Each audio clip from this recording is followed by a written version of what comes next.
G85. Okay, that way I can synchronize the audio with that clap.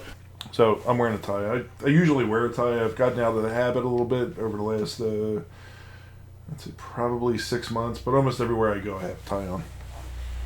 So I have over 200 ties. This is what I had to resort to. Hanging ties on a rack. Then I got a bag full of ties here. I just have ties.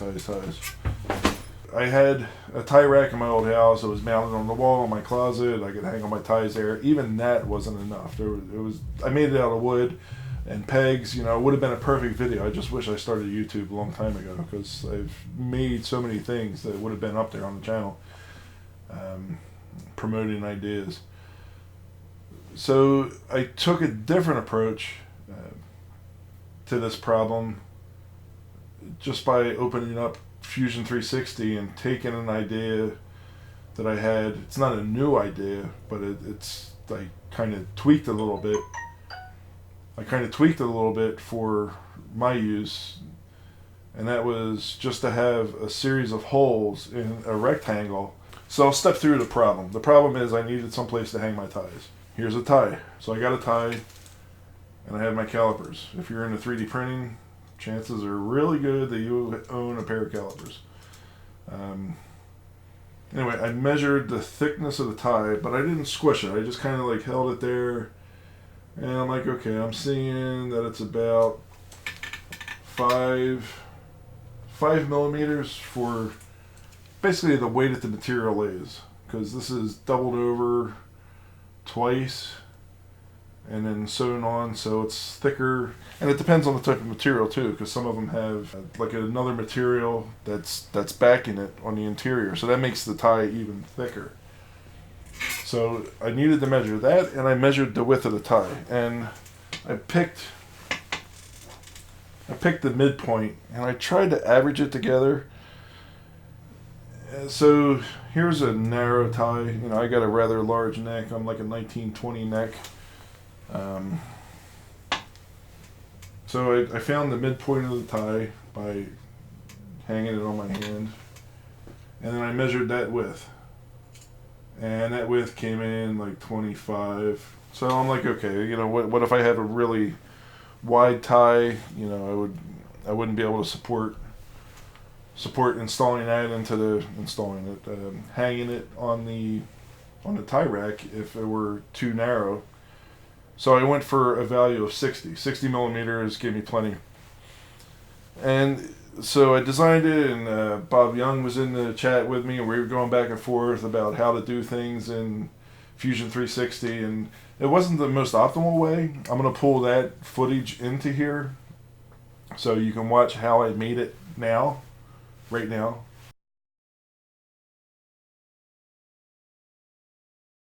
That's a 170 wide.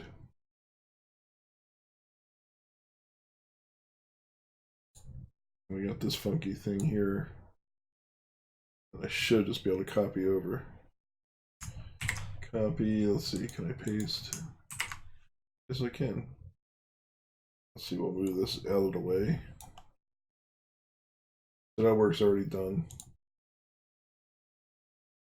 Now we want to go 80. So we got 70. Start here. And we'll go, it's 140 by 170.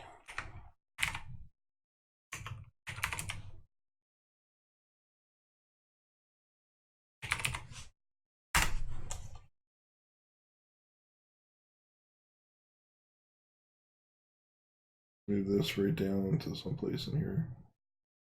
1 millimeter, let's move it down to half.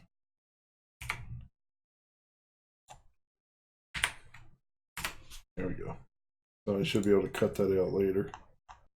So what I want to do is I want to cut out objects from this.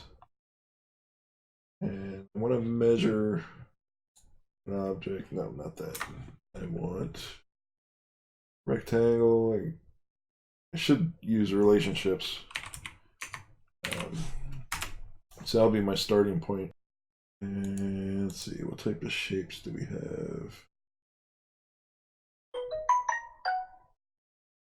We'll go with, I was hoping for a rounded, but we'll go here and 70.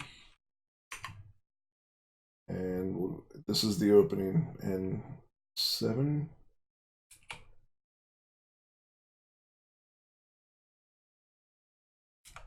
All right, now I'll go for some rounded. I want to round it the other way though.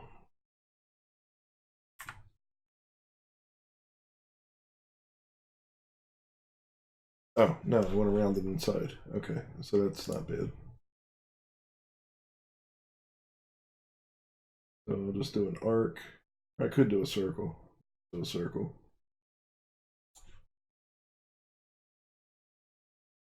I'll do it again. Really want the circle to start. Can I do it here? I don't know.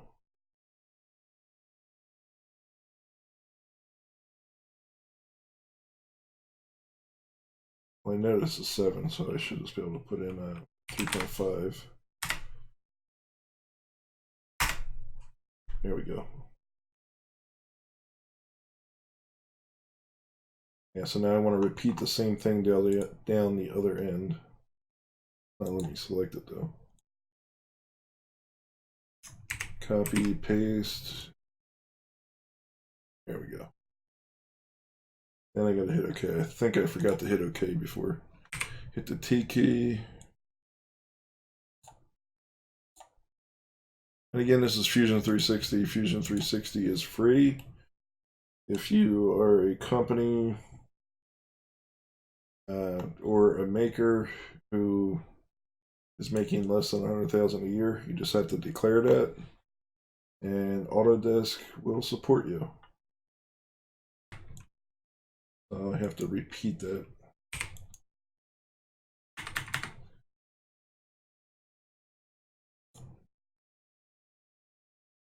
Select him. Heat.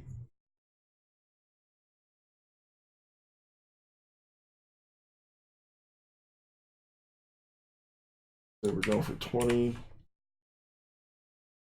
Directions. We're going to go this way. Distance. We're going to go -15. What in the world?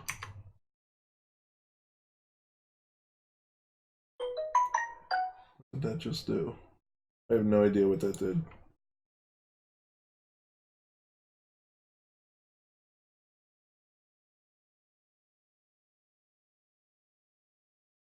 Select the direction this way. What did that do? Okay, that just repeated it. Yep. Okay.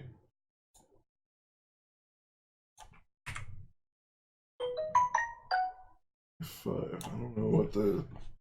Oh, the total distance. Okay, total distance is 140.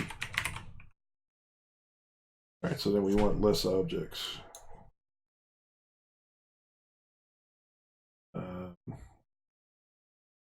10, 12.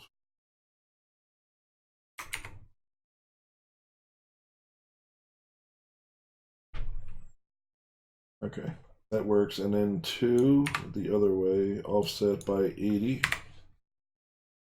-80. There we go. We are done. So now I should be able to extrude this. I do want to do one up top. So let's see if I can move these 2 up top. Move. That's the. Why aren't you moving? Try this guy.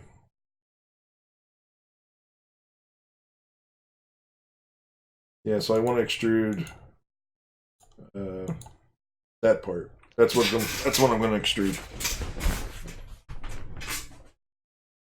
And this is supposed to be joined with that. And I guess I have to somehow connect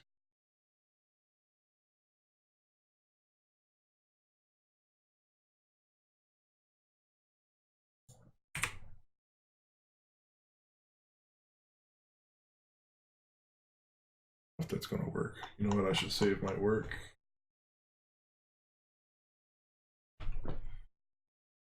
That was Tyrek V1. All right, work saved just in case I lose it.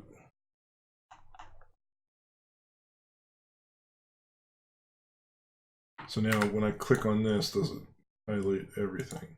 Yep. Okay, so that's the part I'm extruding. But I want to make a little dent up here by repeating what I just did below. Angular pattern. No, let me just copy, paste. Nope. Copy, paste. Ooh, there we go. All right, now that's what I want. I would like to get it so that it is equidistant. So we're 140. Get what I said I'd move them at 13 maybe.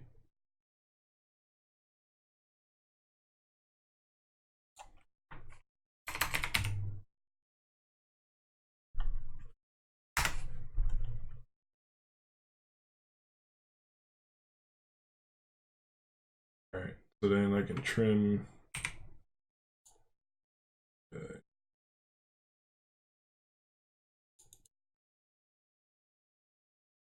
Yep, just like that. So it gives me a little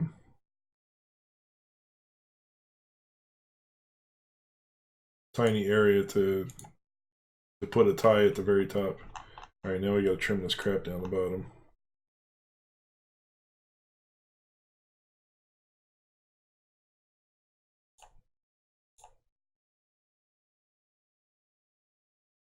And the last thing I want to do is round the corners. That way it'll have less of a chance of pulling a shirt or a sweater or something that's in the closet.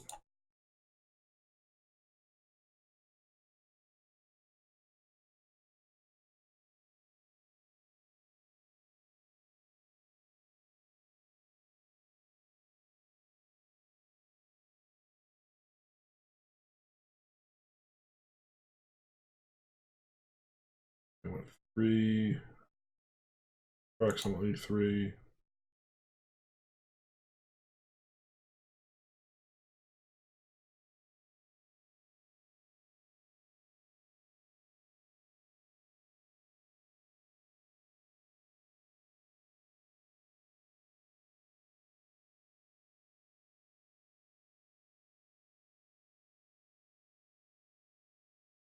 All right, now I can trim this garbage.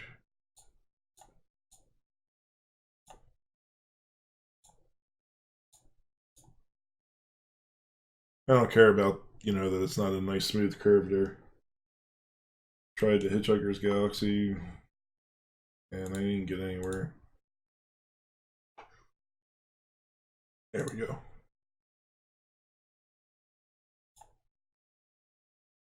Know what happened. Oh, look at that. Yeah. That's the bomb.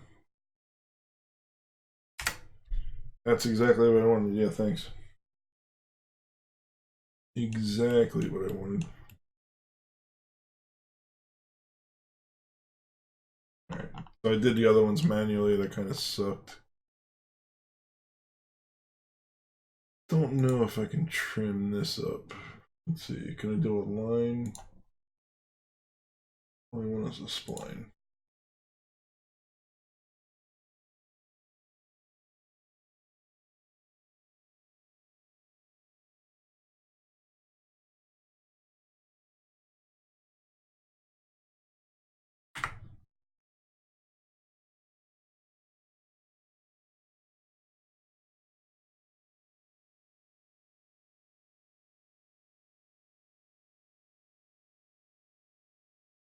What in the world are you doing?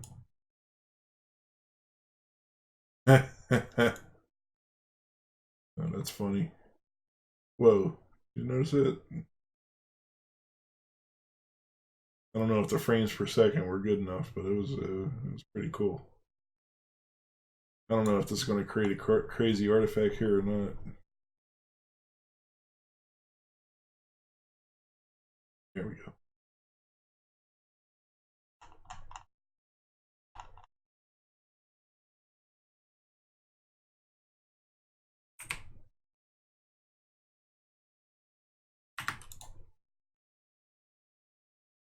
Alright, and the last one I'm cleaning up is this guy, and then I'm going to extrude it.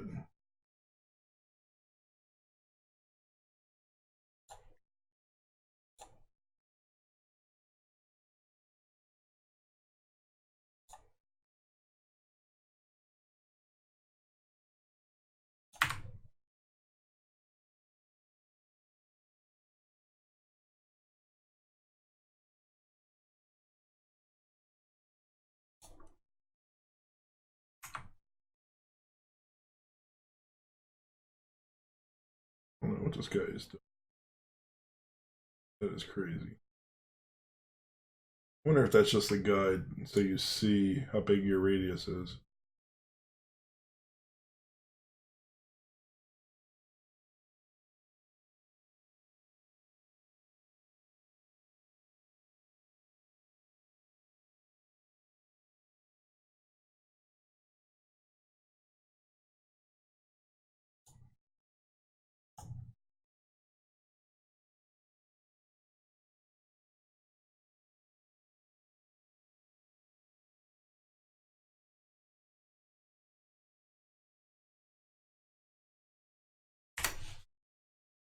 Alright, that's cool.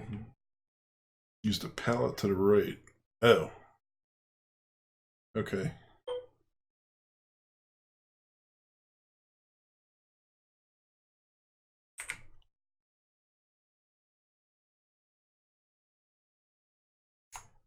Is this going to look nice now? Can I...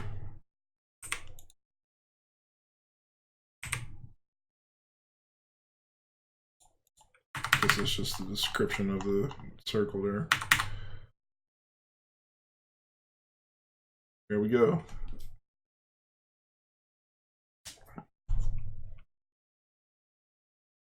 We'll do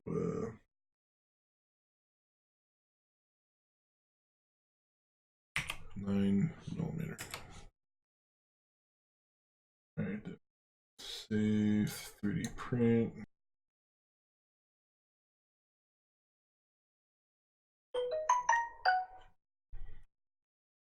I want to go here, Tyrek.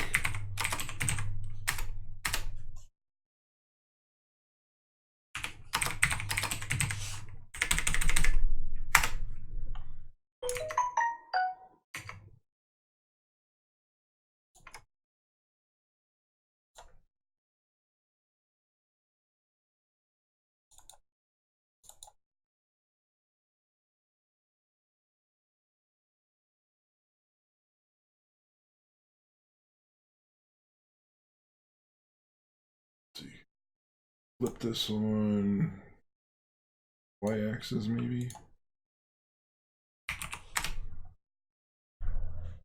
Range, let's see what its size is.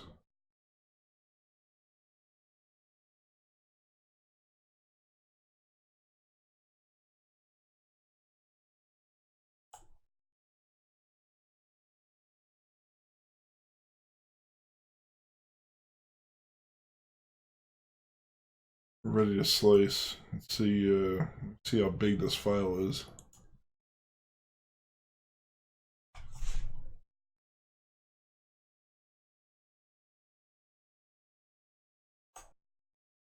Nine meg, not bad. Just but that 9 meg is a lot of distance to be covered because it's probably point to point, so it probably will take a while.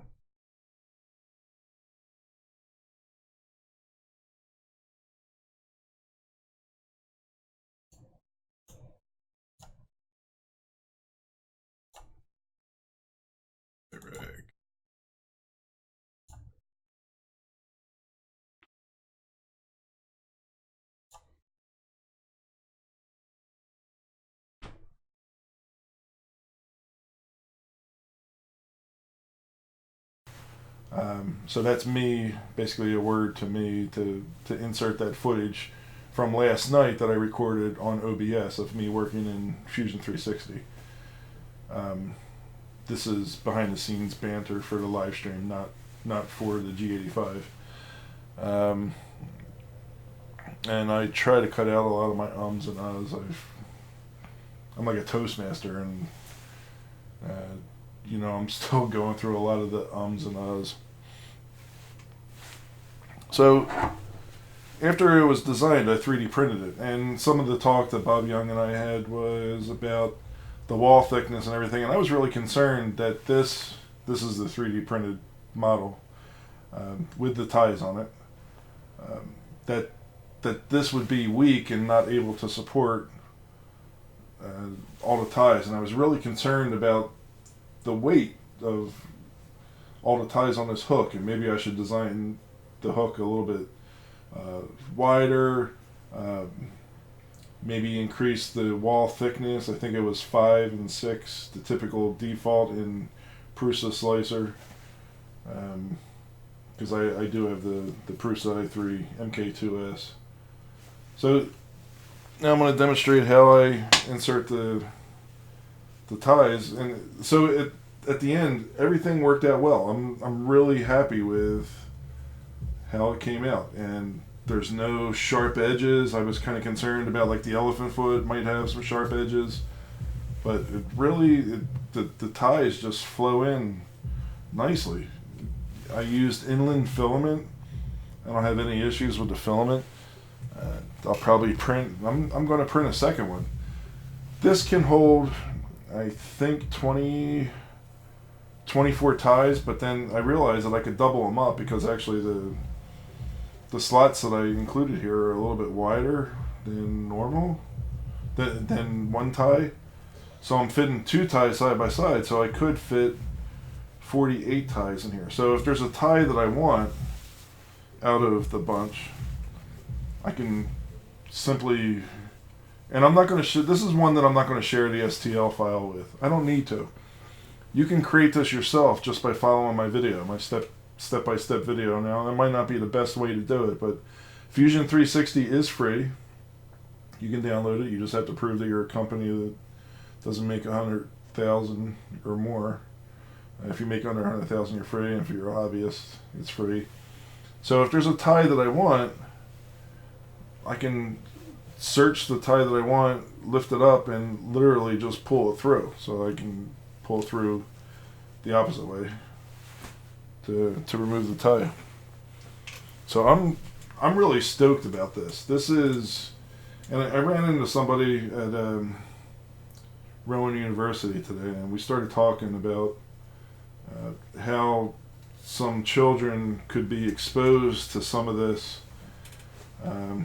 Really nice lady who has concerns for some use and volunteers her time to help them, inspire them to be aware that there's more than just sitting at home playing video games. You can use your mind to design stuff. And I went through the whole process of explaining that you can take an idea. That this was it.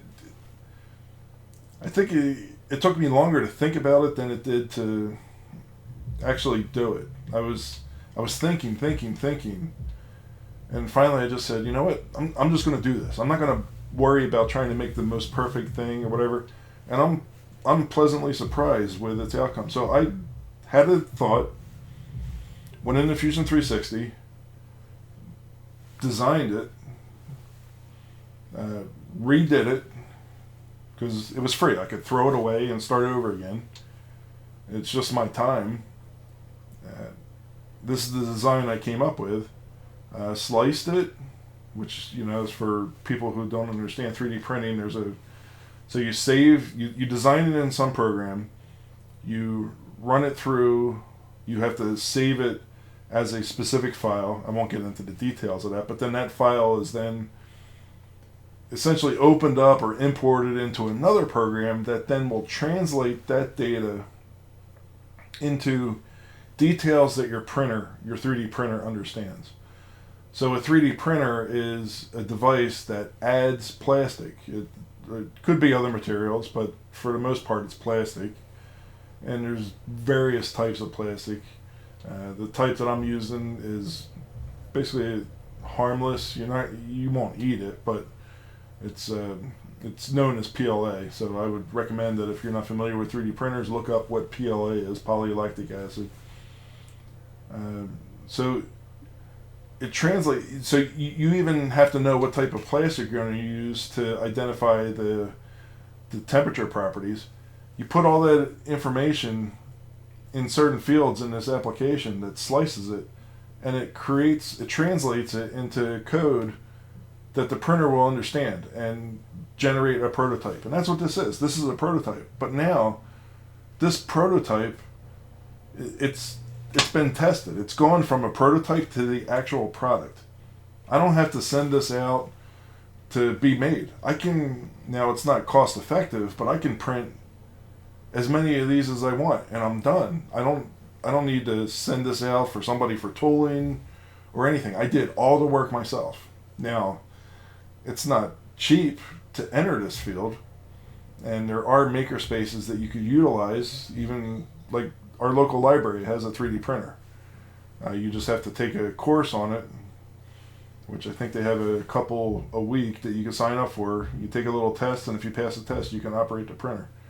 So this print here is 10 millimeters thick, I believe. Could be 9. And it has it's not solid, right? So it does some layers that are solid, and it does what's called infill, whatever you specify. You can specify 100% infill, which means that it is solid. But that way it saves space, it saves material. So this is not solid. And then it does a layer on top that is solid. So it's just an incredible technology that is allowing us to quickly create things that we can use. And another mind blow is that the printer itself is used by the printer manufacturer to create more printers like itself. So it's not Skynet yet, but it's getting very close. A little bit of AI and we're all doomed. But there you go. That's my review of the 3D printed tie rack.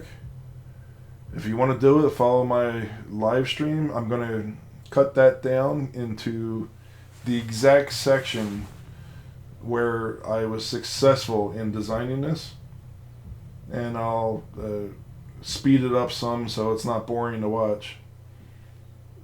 And I think you'll be happy with the results as well. And I think this is a great gift for somebody who likes ties. Like, this can easily fit 48 ties. The one design thing I think I would change, as I mentioned earlier, was the size of this hook. The hook is completely centered over the top, so as long as the ties are evenly balanced on the left and right, this is going to pretty much stay level. So again, the thickness, and just to give you an idea of what we're dealing with, we are 5, so that's a 5 millimeter thickness around the hook. I would probably go 10 just to give it a little bit. And what I did, I measured the bar in my closet, and I made sure that the opening here, right here, the opening here where you hang it up, was larger than that bar. And I made it even a little bit larger in case we ever change the bar itself. I don't have to worry about throwing this away and changing it. But that's the benefit of what's called 3D printing, everybody. So this is something that I really recommend you look into further and watch. Anyway, thank you for watching. Make sure you hit that subscribe button. Give the video a like. Leave me a comment. Let me know what you designed and what things you like. I want you to check out a couple of channels. Print 3D channel run by Jeffrey Wright.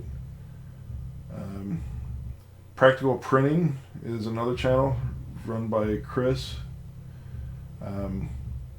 Repcord has a channel. I'll have to put a link in the video. there's also an event that's being planned. If you haven't heard of MRF, it's the Midwest Rep Rap. There's plans to launch the ERF, so that's the East Coast Rep Rap Fest. That'll be in 2018, probably late June. The exact dates I think were ironed out, and that'll be someplace in Maryland, I believe, close to my house. And if you don't already, you'll know Joel Telling and Maker's Muse, Chuck Hellebuck, A Pirate Design, Press Reset. You know, there's so many to name. Just give them all a check out. I'm going to have all the links to their channels in my video.